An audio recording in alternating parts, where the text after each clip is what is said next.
वनतळाचे CEO नांदणी गावात जाणार नाहीत। सुरक्षेच्या कारणास्तव हा मोठा निर्णय घेतलेला आहे। आता वनताराची टीम आणि नांदणी मठाचे स्वामी यांची जिल्हाधिकारी कार्यालयामध्ये भेट होणार आहे। यावेळी खासदार धनंजय महाडिक आणि धैर्यशील माने हे सुद्धा उपस्थित राहणार आहेत। वनताराचे सीईओ शिरोळ तालुक्यातल्या नांदणी गावच्या गावकऱ्यांची चर्चा करूनच त्यांची भूमिका समजून घेणार होते।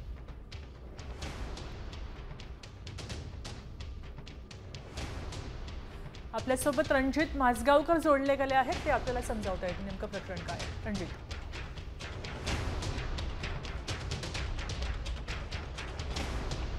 नांदणी या गावातील हत्तींनी जेव्हा वनताराकडे गेली त्यावेळी एकच जनक्षोभ उसळला, लोकांमध्ये नाराजी व्यक्त होऊ लागली। याची दखल घेत अनंत अंबानी यांनी वनताराचे जे सीईओ आहेत आणि त्यांची एक 5 जणांची टीम आहे ती आता कोल्हापुरात पाठवलेली आहे। ही टीम नांदणीमध्ये जाऊन मठामध्ये जाऊन तिथली माहिती घेणार होते, लोकांची बातचीत करणार होते। मात्र सुरक्षेच्या कारणास्तव ही भेट आता रद्द झाल्याचं कळतंय।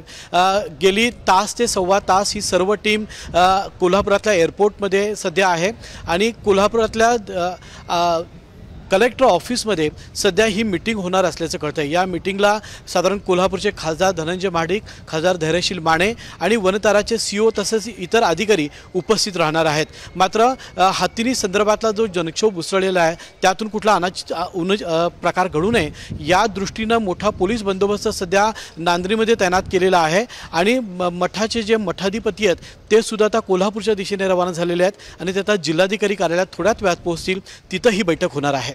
धन्यवाद रणजित। आपण पाहू शकतोय की आता हा वाद थांबवण्यासाठी ही टीम कोल्हापुरात दाखल होते। आता isakal.com आहे देशातील नंबर 1 ची मराठी न्यूज वेबसाईट। प्रत्येक अपडेटसाठी isakal.com ला नक्की भेट द्या।